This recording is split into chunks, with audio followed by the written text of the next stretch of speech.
जी। Sir, कहा गया सरकार की तरफ से कि यूपीएस को लाया जा रहा है, एक नई जो है पेंशन स्कीम है, एश्योर्ड तरीके से कहा गया कि इसमें आपको पेंशन दिया जाएगा, मिनिमम पेंशन दिया जाएगा, फैमिली पेंशन की बात कही गई। कहा गया कि इतनी अच्छी स्कीम है कि आप चलिए फटाफट आप आ जाइए, इसमें शिफ्ट हो जाइए। एनपीएस से यूपीएस में हम्म, शिफ्ट होने की जो है कार्रवाई भी शुरू की गई, लेकिन तमाम जी। कोशिशों के बावजूद, डेडलाइन 2-3 बार बढ़ाने के बावजूद, आउट ऑफ 30 लाख ओनली 1,22,123 लोगों ने ही जो है यूपीएस को ऑप्ट किया। लेकिन अब जो खबरें हम्म। आ रही हैं कि पीएफआरडीए ने कह दिया कि आपको एक ऑप्शन को अगर आप क्लिक नहीं करेंगे तो आपका पेंशन जीरो हो जाएगा। ये पूरा मामला है क्या सर? हम आपसे इसकी गंभीरता समझना चाह रहे हैं। विशाल जी, अगर आपको याद हो तो 24 अगस्त 2024 को जी। भारत सरकार ने पहली बार यूनिफाइड पेंशन स्कीम के ड्राफ्ट को सामने रखा था। अश्विनी वैष्णव साहब के द्वारा। बिल्कुल बिल्कुल बिल्कुल। तो उसके बाद क्या हुआ कि उन्होंने एक डिटेल्ड ड्राफ्ट निकाला, वो निकाला था 19 मार्च 2025 को। और वो डिटेल्ड ड्राफ्ट था यूनिफाइड पेंशन स्कीम का, और उसको लागू किया उन्होंने 1 अप्रैल 2025 से। 30 जून लास्ट डेट थी, 30 जून 2025। इस बीच यूनिफाइड पेंशन स्कीम में तमाम तरह की समस्याएं थी जिनका हम लोगों ने विरोध किया, और 18 जून को पहली बार यूनिफाइड पेंशन स्कीम में दो एडिशनल चीजें डाली गई। जी। वो दो एडिशनल, एक तो चीज थी ग्रेच्युटी का इनकारपोरेशन। ये कहा गया 18 जून को कि यूनिफाइड पेंशन स्कीम में भी ग्रेच्युटी का प्रावधान है। दूसरी बात ये कही गई कि जिस तरह एनपीएस के अगर कर्मचारी की रिटायरमेंट से पहले डेथ या डिसेबिलिटी हो जाती है, तो ऐसी स्थिति में उसके पास, उसके परिवार के पास दो विकल्प रहेंगे। दो विकल्प क्या है, कोई समझ लीजिए। पहला विकल्प ये था कि अगर मौत हो गई या डिसेबिलिटी हो गई, तो कर्मचारी का जितना अंशदान है प्रेन अकाउंट में या एनपीएस के खाते में, उस खाते में से टोटल में से जो कर्मचारी का अंशदान है वो ब्याज सहित निकाल करके कर्मचारी के या कर्मचारी के परिवार को दे दिया जाएगा। प्लस आखिरी वेतन जो था कर्मचारी का, उसका 50% महंगाई भत्ता मिला करके पेंशन देना शुरू कर देगी सरकार। ये पहला ऑप्शन था। दूसरा ऑप्शन ये था कि अगर कर्मचारी के परिवार को या कर्मचारी को ये लगता है कि उसे ये वाली पेंशन नहीं चाहिए, तो वो एक काम कर सकता था कि जो टोटल फंड इकट्ठा हुआ है वहां पर उसका 20% ले सकता था, या उसका परिवार 20% ले लेता, और जो 80% बचता उससे वो एन्युटी यानी एन्युटाइज्ड पेंशन किसी कंपनी से खरीद लेता। दूसरा विकल्प ये था। तो 18 जून को ये वाला विकल्प जो एनपीएस कर्मचारियों के पास था, इसी विकल्प को यूनिफाइड पेंशन स्कीम के कर्मचारियों को भी, डिफाइड पेंशन स्कीम के कर्मचारियों को भी दिया गया। ये बदलाव था। 30 जून के बाद सरकार ने फिर से डेट बढ़ाई और उस डेट को बढ़ा करके 30 सितंबर 2025 कर दी। लोगों ने यूपीएस की तरफ फिर से रुझान नहीं किया। सारी चीजें मतलब डेथ एंड डिसेबिलिटी के मामले में यूनिफाइड पेंशन स्कीम और एनपीएस और ओपीएस बराबर हो गई। फिर 30 सितंबर की डेट को बढ़ाने के बाद उन्होंने 30 नवंबर कर दिया। इसी बीच 2 सितंबर को यूनिफाइड पेंशन स्कीम का दोबारा गजट आया। उसमें कुछ उन्होंने बदलाव किया। उसमें एक बदलाव जो अहम बदलाव था वो ये था कि पहले ये कहा गया कि वॉलंटरी रिटायरमेंट लेने के लिए 25 साल की सेवा अनिवार्य है। दोबारा ये कहा गया 2 सितंबर को कि वॉलंटरी अगर आप चाहो तो 20 साल की सेवा के बाद भी ले सकते हो, तो 20 साल की सेवा के बाद उसी अनुपात में पेंशन बनेगी, लेकिन मिलेगी सुपर एन्युएशन डेट से। तो ये 2 सितंबर का बदलाव हो गया। अभी जो ये कल ड्राफ्ट आया है, 23 तारीख तो को। बेसिकली ये 23 दिसंबर को ड्राफ्ट आया है और इसको 27 दिसंबर को इसे अपलोड किया गया। अब इसमें इन्होंने एक चीज जोड़ दी। ये पेज नंबर अगर 43 देखेंगे इंग्लिश का इसका, जी। तो पेज नंबर 43 पे नियम नंबर जो इनका 19 है, जी। 19 का पैरा नंबर जो 5 है, उसमें इन्होंने एक एडिशनल चीज जोड़ दी। उन्होंने कहा अगर आपने विकल्प नहीं लिया है, सपोज दैट कि यूनिफाइड पेंशन स्कीम को तो कर्मचारी ने ऑप्ट कर लिया, अब अगर ऑप्ट करने के बाद वो जो दो विकल्प थे डेथ एंड डिसेबिलिटी में, अगर उसके विकल्प का चयन नहीं किया और उसकी मौत या डिसेबिलिटी हो गई और उसकी नौकरी 15 साल से कम है, तो ऐसी स्थिति में जितना कार्पस है उठा करके सरकार दे देगी और पेंशन नहीं देगी, ओके। जीरो हो जाए। तो ये एक तरीके से धोखा हो गया ना विशाल जी जी। जी। ये जो लोग यूनिफाइड पेंशन स्कीम में गए भी हैं उनके साथ तो एक खुला धोखा है। अगर आप कहें तो मैं उस धोखे को बता दूं ये कैसे है प्लीज धोखा। प्लीज प्लीज, लोगों को एक तो लगातार जो है यूपीएस वर्सेस एनपीएस को लेकर में जो मैं मुहिम चला रहा हूं, चाहे वो फाइनेंशियल लिटरेसी के रूप में हो, और सरकार भी ये बात को मान रही थी। आप उस प्लेटफॉर्म पर जाइए, स्टेशन पर जाइए, बस कहीं अड्डे पे भी जाइए, सरकार कहती हुई दिख रही थी कि जो जानकारी है वो स्पष्ट रूप से आती हुई नहीं दिख रही है, लोगों को पता नहीं चल पा रहा है कि what is the benefit between NPS और यूपीएस। तो इसको प्रचार प्रसार करने की जरूरत है। अब सोचिए कि जो आदमी फॉर्म नहीं भर पाएगा, मैं तो उस देश से आता हूं जहां लोगों को उतनी जो है डिजिटल लिटरेसी को लेकर मैं सवाल उठाना चाह रहा हूं। लोगों को नहीं पता है भाई, आज भी कई तरह के जो फॉर्म्स भरने के लिए बात आती है तो लोग जो है साइबर कैफे का रुख करते हैं। सरकारी कर्मचारियों में उतने लोग नहीं हैं जो एकदम मोबाइल हैंडी हो, लैपटॉप हैंडी हो, उतने फॉर्म्स, उतने गैजेट, इतना बड़े बड़े जो पेजेस हैं। आप बताइए, आपने खुद बताया कि पेज नंबर 43, 19वां नियम, पैरा नंबर 5, इतना कौन डिटेल पढ़ेगा? अगर वो ऑप्शन अगर आदमी क्लिक ना करे तो उसका पेंशन क्यों जीरो हो भाई? ये सबसे बड़ा सवाल है। तो आप वो जो गफलत वाली बात है वो प्लीज बताएं। विशाल जी, सबसे जो बड़ी बात यह है कि जिन बेचारों ने यूनिफाइड पेंशन स्कीम को ऑप्ट किया, मतलब सरकार ने बहुत कोशिशें की कि यूनिफाइड पेंशन स्कीम सफल हो जाए। पहली बात तो लोग इसमें गए ही नहीं।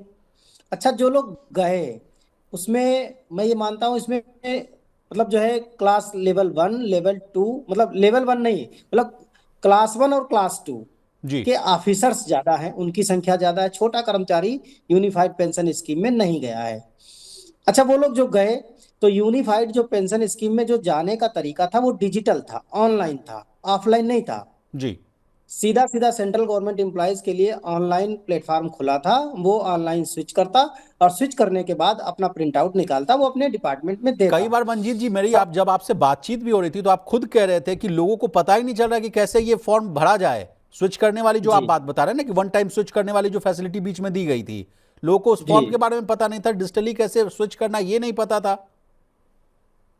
तो विशाल जी, अब इसमें समझिए कि इसमें मतलब कितना बड़ा ये एक तरीके से धोखा है कि सपोज दैट किसी कर्मचारी ने ऑनलाइन स्विच कर लिया।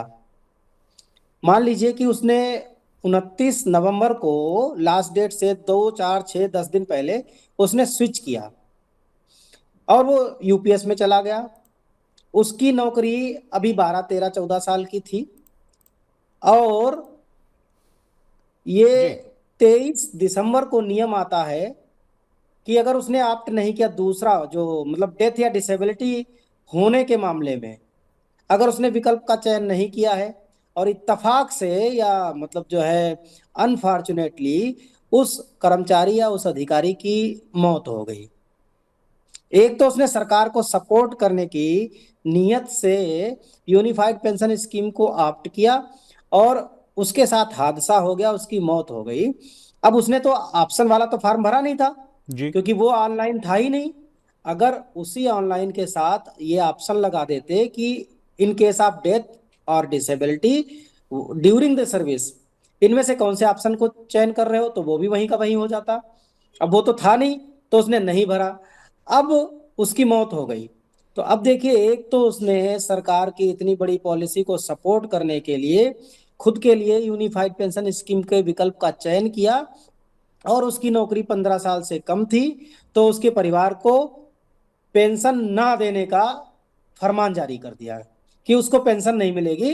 अब उसके इंडिविजुअल कार्पस में जो भी पैसा यानी 10+10, सरकार का अंशदान 10% और कर्मचारी का अंशदान 10%, वो दे दिया जाएगा, खत्म कहानी। तो ये तो सरासर उन लोगों के साथ और बड़ा धोखा है जिन्होंने यूनिफाइड पेंशन स्कीम के विकल्प को चुना था। Okay okay. बीच में एक और प्रश्न मेरे मन में आ रहा है सर, कि फैमिली पेंशन वाला मामला भी था। कहा जा रहा था कि अगर मृत्यु हो जाती है तो 60% के आसपास मिलेगा। वो मामले को भी हम लोग इस कहानी से जोड़कर देख सकते ये हैं क्या? सर, ये भी उसमें भी एक धोखा है। समझिए विशाल जी, प्लीज। कोई आदमी जिसने यूनिफाइड पेंशन स्कीम ले लिया था, अगर वो रिटायर हो जाता उस दिन मान लो कोई आदमी आज की डेट में रिटायर हो जाता, तो रिटायर होने पर उसको, अगर उसकी नौकरी 25 साल की हो जाती तो 50% पेंशन मिलती। अब अगर वो, मान लो उसकी नौकरी 14 साल की है और वो मर गया, जी। 14 साल की नौकरी के दरमियान मरने पर, मान लो फंड वहां पर बना हुआ है 50 लाख रुपए, 10+10 वाला, तो 50 लाख रुपए दे दिया और पेंशन कर दी जीरो। सपोज दैट उसी 14 साल की नौकरी के बाद वो बंदा वहीं पर रिटायर होता, तो रिटायर होने पर क्या करते? रिटायर होने पर 14 साल की नौकरी में 28% पेंशन बनती आखिरी वेतन का, प्लस डियरनेस अलाउंस, और लमसम अमाउंट के रूप में कुछ पैसे मिलते उसको। और उस वो चाहता तो इंडिविजुअल कार्पस में से 60% तक विड्रॉल भी कर लेता। अगर विड्रॉल करता तो पेंशन 28% से और नीचे कम घट जाती। तो एक तरीके से देखा जाए तो उसी दिन रिटायर होने वाले कर्मचारी से भी ज्यादा खराब स्थिति में कर दिया, जबकि उसकी डेथ हो रही है। Okay okay. जबकि जबकि एनपीएस में ये भी प्रावधान था कि अगर कोई न्यूली कैंडिडेट या मतलब कोई भी कर्मचारी न्यू ज्वाइनी। अगर 15 साल के पहले मर जाता है, जी। तो उसको डिफॉल्ट के रूप में ओल्ड पेंशन स्कीम वाला विकल्प मिलेगा। ये डिफॉल्ट ओके सुविधा थी। ओके। हाँ, उसके लिए भरने की जरूरत नहीं थी। लेकिन हाँ, जिनकी नौकरी 15 साल से ज्यादा की हो चुकी थी उनके लिए डिफॉल्ट नहीं था, उनको उनके लिए भरना कंपलसरी था। नहीं तो डिफॉल्ट 20 और 80 वाला फार्मूला लग जाता। तो एक तरीके से ये मतलब जो है, एक तो यूनिफाइड पेंशन स्कीम वैसे ही नहीं चल रही, और जिन बेचारों ने गलती से ले लिया उनके ऊपर आप गाज पे गाज गिराए लेकिन जा रहे हो। मंजीत जी बड़ा सवाल ये है कि what is the way forward. अब आगे क्या होगा? अब सारी बातों का अगर लब्बो लुभाब मैं देख पा रहा हूं, मैंने नोट जो बनाया, तो पहले जो था कि अगर मान लीजिए विकल्प न चुनने पर भी कुछ लाभ मिल जाता था, लेकिन अब है कि जी विकल्प नहीं चुना तो पेंशन ही नहीं मिलेगी भाई, जीरो हो जाएगा। पहले कहा जा रहा था कि नियम थोड़े लचीले थे, अब कहा जा रहा है कि नियम बड़े सख्त हो गए। पहले कहा जा रहा था कि कर्मचारी सुरक्षित महसूस करता था, अब कहा जा रहा है कि कर्मचारी को खुद जो है सतर्क रहना पड़ेगा। लेकिन अब कर्मचारी करे तो करे क्या? जो फंस गया उसके लिए क्या ऑप्शंस बच रहे हैं मंजीत? अब कर्मचारी करे तो करे क्या? जो फंस गया उसके लिए क्या ऑप्शंस बच रहे हैं मंजीत जी? भाई, ये तो मतलब जो है बनाने वालों को सोचना चाहिए था। और जो ये जो 23 दिसंबर का जो गजट आया है ना विशाल जी, इसमें ये कहीं नहीं लिखा है कि जो लोग एग्जिस्टिंग एम्प्लॉय हैं जी। वे अभी भी यूपीएस को ऑप्ट कर सकते हैं, ऐसा नहीं लिखा है। ये जरूर लिखा है ये अपने प्रकाशन की तिथि से लागू होंगे, तो सर, तो लागू उसके पीछे होंगे। तो ये तर्क है ना मंजीत जी कि वो डेडलाइन आगे नहीं बढ़ाया गया, इसलिए सरकार भी कह रही है कि अब आपके लिए ऑप्शंस मैं दे ही नहीं रहा हूं। तो ऑप्शन दे नहीं रहे हो तो फिर यूपीएस को चला क्यों रहे? 1,22,000 लोगों के लिए यूपीएस को चलाने का मतलब ही क्या है? यूपीएस तो तो वैसे ही बंद हो जाती। अगला सवाल मंजीत जी, तो क्या सरकार का जो ये यूपीएस स्कीम है तो टोटल फेलियर हो गया, ये तो बंद हो जाएगा सर? सर जाहिर सी बात है, अगर इन 1,22,000 लोगों में से, देखिए ये तो तय है, जो लोग, जिन लोगों की, उन 1,22,000 जिन लोगों ने यूनिफाइड पेंशन स्कीम को ऑप्ट किया है, अगर उनकी लंबी नौकरी है तो वो धीरे धीरे फिर से एनपीएस में स्विच कर जाएंगे, और यूनिफाइड पेंशन स्कीम में लोगों की संख्या फिर घट करके जीरो के आसपास आ जाएगी। तो यूनिफाइड पेंशन स्कीम तो वैसे ही खत्म हो या जाएगी। फिर इसका या कोई ये हो मतलब ही सकता नहीं। है मंजीत जी कि सरकार फिर एक बार ले आए, पेपर ले आए, कहे कि एक बार और स्विच करने का मौका दे रहे हैं, सटासट सब जो है 1,22,000 लोग फटाफट आ जाएंगे एनपीएस। नहीं, एक बार अगर ऑप्शन बढ़ा देने से, देखिए यूनिफाइड पेंशन स्कीम के प्रति अट्रैक्शन तब तक नहीं बढ़ेगा जब तक कि वॉलंटरी रिटायरमेंट के दिन से पेंशन देने की शुरुआत नहीं की जाती, पहली शर्त। दूसरी शर्त कि जो सरकार ने लमसम अमाउंट का प्रावधान रखा है, उस लमसम अमाउंट के प्रावधान को कम से कम 3 गुना करे, ओके। तब जाकर के कहीं यूनिफाइड पेंशन स्कीम लोगों के लिए सुटेबल हो सकती है। ओके। हालांकि ओल्ड ओल्ड पेंशन स्कीम का विकल्प तब भी नहीं होगा वो, लेकिन फिर भी हम ये कह सकते हैं कि 90% से के आसपास ओल्ड पेंशन स्कीम ये बन जाएगी। ओके। इसके अब पहले तो नहीं, सरकार चाहे कुछ भी कर ले, अब इसमें तोड़ मरोड़ जोड़ तोड़ और मतलब जो है गांठ पे गांठ लगा ले, सुधार पे सुधार कर ले, इन दो सुधारों के बिना यूनिफाइड पेंशन स्कीम ये उल्टी पुल्टी स्कीम ही रहेगी, मतलब जो है बेकार जी। बेकार अब स्कीम अब रहेगी अब सर। चूंकि मंजीत जी आप हमारे साथ मौजूद हैं तो आठवें वेतन आयोग से रिलेटेड एक सवाल मैं आपसे पूछ ही लेता हूं। कहाँ तक गाड़ी पहुंचती हुई नजर आ रही है सर? क्या बजट में कुछ बड़ा ऐलान हो सकता है? किसी भी तरह की मीटिंग की जो है सुगबुगाहट आती हुई नहीं दिख रही है।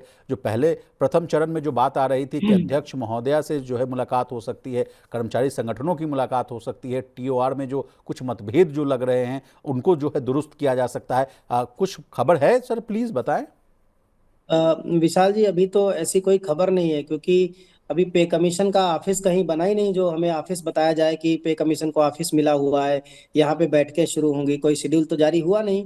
लेकिन सर तो जब कल तक से नए साल की शुरुआत हो जाएगी। उम्मीद तो की जा रही है कर्मचारी वर्गों में कि 1 जनवरी 2026 से जो है आठवें वेतन आयोग की जो है जो बात कही जा रही थी कि उसका फायदा मिल जाएगा। हालांकि जो देर हो रही है, 18 महीने के आसपास को जो है कहा जा रहा है कि तय करेंगे, मसौदा तैयार होगा और तमाम जो है डिबेट डिस्कस और डिसाइड तब किया जाएगा। लेकिन सर लोग जो है आपसे जो है जानना चाहते हैं कि क्या 1 जनवरी से कुछ नई खुशखबरी आती हुई दिखेगी सरकारी कर्मचारियों के लिए? ऐसा लग नहीं रहा विशाल जी। देखो, सरकार क्या कहती है। सरकार तो 15 जनवरी के पहले तक ये कहती रही कि पे कमीशन का गठन नहीं होगा। अभी कोई प्रपोजल उसके कंसीडरेशन में नहीं है। फिर अचानक से 15 जनवरी को रेल मंत्री साहब अनाउंस करते हैं, मतलब एक प्रेस कॉन्फ्रेंस करते हैं और कहते हैं कि सरकार ने माननीय मोदी जी के नेतृत्व में ये फैसला किया है कि 8वां पे कमीशन गठित किया जाएगा। तो उत्तर दिल्ली का चुनाव उस समय निपट जाता है पे कमीशन की उस अनाउंसमेंट में। फिर 10 महीने बाद बिहार का चुनाव आता है। 10 महीने तक शांत रहती है सरकार। 10 महीने बाद बिहार के चुनाव में बोलती है कि ये लोग अध्यक्ष होंगे 28 अक्टूबर को, और ये उसके मेंबर होंगे। हेलो, पे कमीशन का आधिकारिक गठन हो गया है। और फिर अक्टूबर से लेकर पूरा नवंबर निकल गया, पूरा दिसंबर निकल गया। अभी बेचारे पे कमीशन को बैठने की जगह नहीं मिली कि मतलब वो मैडम कहाँ जाके बैठेंगी, उनका ऑफिस कहाँ है, कहाँ क्या है, कुछ पता नहीं है।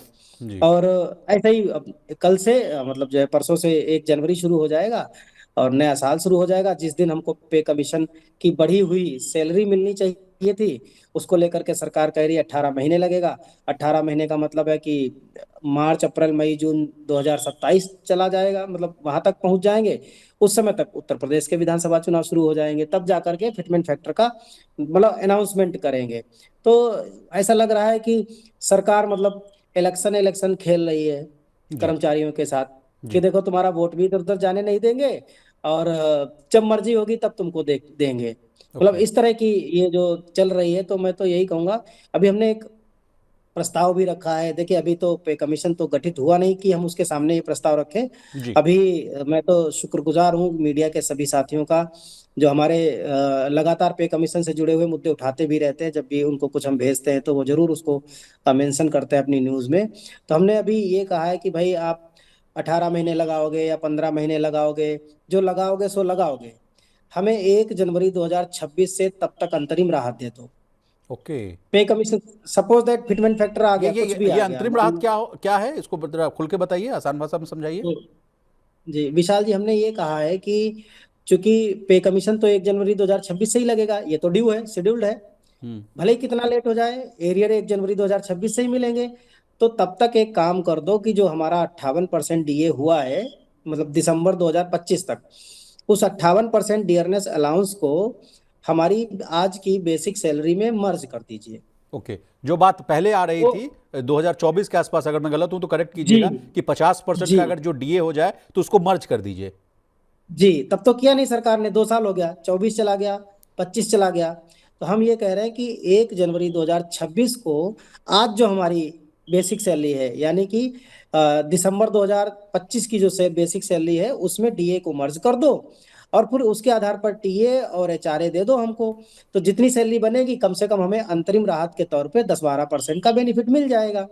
और जब पे कमीशन का फिटमेंट फैक्टर आ जाएगा, जिस दिन से पे कमीशन लागू हो जाएगा, उस दिन से 1 जनवरी 2026 से जो सैलरी बन रही थी और जो बननी चाहिए, उसके अंतर को हमें एरियर के रूप में दे देना। तो कम से कम कर्मचारियों को अंतरिम राहत मिल जाएगी। तो ये बात हमने रखी है, बहुत सारे मीडिया संस्थानों ने इस बात को उठाया भी है। तो मैं उनका भी आभार व्यक्त करता हूँ। अगर ऐसा हो जाए तो कम से कम तात्कालिक राहत लोगों को मिल जाएगी, अंतरिम राहत मिल जाएगी। अगला सवाल मंजीत जी का, अगर ये राहत मान लीजिए मिल भी जाती है तो सैलरी और पेंशन में कितनी की बढ़ोतरी हो जाएगी? कुछ मोटा मोटी आप, अगर आप कुछ उदाहरण से समझा पाए हमारे व्यूअर्स को। बिल्कुल बिल्कुल बिल्कुल, मैं आपको बता दूं, अगर कि कम से कम 10 से 15% के बीच में लोगों ओके, को अंतरिम राहत के तौर पर मिल जाएगी। मान लीजिए इसका तो 50,000 रुपया वेतन है मान लीजिए मंजीत जी, तो उसको जो है 55,000 हो जाएगा ना। 1 लाख है तो 1 लाख जो है 55,000 हो जाएगा ना। 1 लाख है तो 1,10,000। देखिए देखिए, जिस सपोज दैट किसी की बेसिक सैलरी 1 लाख रुपए है, तो उसकी अगर 58% डीए को मर्ज कर देंगे तो उसकी बेसिक सैलरी 1,58,000 अंठावन हो हजार हो जाएगी। जाएगी। अब देखिए, अब देखिए, डीए तो जीरो हो गया। जी। 58% जो डीए था, तो 1 लाख प्लस 58,000 मिलकर के भी 1,58,000 ही हो रहा था। लेकिन फर्क कहाँ आएगा? फर्क आ जाएगा भत्तों टीए में। में और एचआरए में, भत्तों में फर्क आ जाएगा। तो सपोज दैट कि एचआरए को अगर वो कम भी करते हैं, मान लीजिए 24% में भी लाते हैं, तो 1 लाख का 30% तो 30 ही हजार था। लेकिन 1,58,000 का अगर आप 24% निकालेंगे तो कितना बैठेगा? आप कैलकुलेशन कर लीजिए, अब एकदम से इतने फास्ट कैलकुलेशन ओके नहीं कर ओके सकता हूँ। Okay okay. तो लेकिन कम तो भी, लमसम आप कह रहे हैं कि अगर मोटा मोटी अगर पूरे वो भत्तों का कैलकुलेशन किया जाए तो वो 10% के आसपास का जो है इंक्रीमेंट दिखाता हुआ जी दिखेगा। जी जी, तो जी। अंतरिम राहत के तौर पर उनकी सैलरी कुछ बढ़ जाएगी। हाँ। वही हाल ट्रांसपोर्ट अलाउंस पर भी हो जाएगा, कुछ टीए बढ़ जाएगा उनको।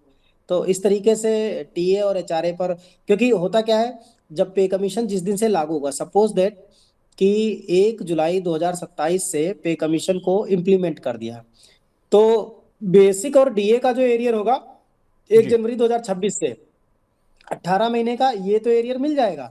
लेकिन ट्रांसपोर्ट अलाउंस और एचआरए, महंगा मकान किराया भत्ता, इसका एरियर नहीं मिलता है। तो ये एरियर हमारा डूबने से कुछ हद तक बच जाएगा। ओके ओके ओके, बहुत शुक्रिया मंजीत जी। आपने अपना जो कीमती समय है वो निकाला और तमाम विषय को जो है बहुत ही आसान भाषा में विस्तार से समझाने की कोशिश की। तो आप कंक्लूड करना चाहेंगे?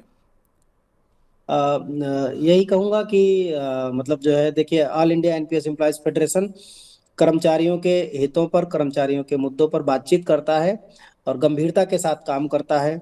अभी हमारी आज फिर हमारा जो उत्तर प्रदेश का जो हमारी जो टीम है, उसका डेलीगेशन माननीय वित्त राज्य मंत्री जी से मिला है और ओके। उनको फिर याद दिलाया है, क्योंकि हमारी 7 नवंबर और 11 नवंबर को उनके साथ बैठक हुई थी दिल्ली में।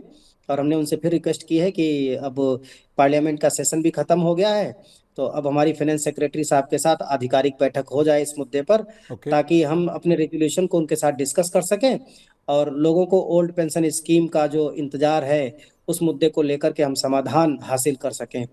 तो मैं यही कहना चाहूंगा पूरे देश के कर्मचारियों से, आप भरोसा रखें और all India NPS employees federation पर भरोसा रखें। हम किसी काम को हवा हवाई नहीं करते हैं, ना हवा हवाई बोलते हैं। हमने अगर कुछ ठाना है तो हम उसको मंजिल तक ले जाएंगे। और मनी नाइन के साथ भी जुड़े रहें, जहां हमें अपनी बात कहने का मौका मिलता है, उस पर भी हमें बात करते रहें, हमसे कनेक्टेड रहें। बहुत शुक्रिया मंजीत जी।